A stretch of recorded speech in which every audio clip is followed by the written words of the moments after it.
પોરબંદર જિલ્લામાં વરસાદ ખેંચાતા ખેડૂતો અને પશુપાલકોની મુશ્કેલી વધી છે। વાવણી બાદ પૂરતો વરસાદ ન પડવાથી પાક સુકાવાની ભીતિ, જેના કારણે ખેડૂતોને વીઘે 6,000થી વધુનું નુકસાન થવાની આશંકા છે। બીજી તરફ ઘાસચારાની અછતથી પશુપાલકોની મુશ્કેલી વધી આ સ્થિતિ વચ્ચે જિલ્લાને દુષ્કાળગ્રસ્ત જાહેર કરવાની માંગ કરી છે।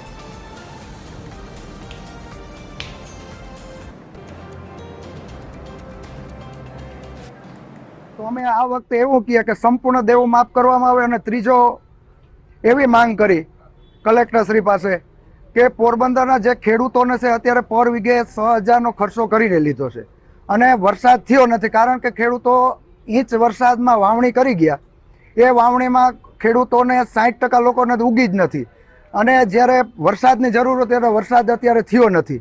એટલે વહેલી તકે એક પેકેજ જાહેર કરે। પહેલાંના સમયમાં જે પાક વીમા કંપની હતી પ્રાઇવેટ, ત્યારે એને પ્રીમિયમ પેટે દેતી, એ જ ખેડૂતોને હું માંગ કરું છું કે પ્રીમિયમ પેટે વહેલી તકે પેકેજ જાહેર કરે।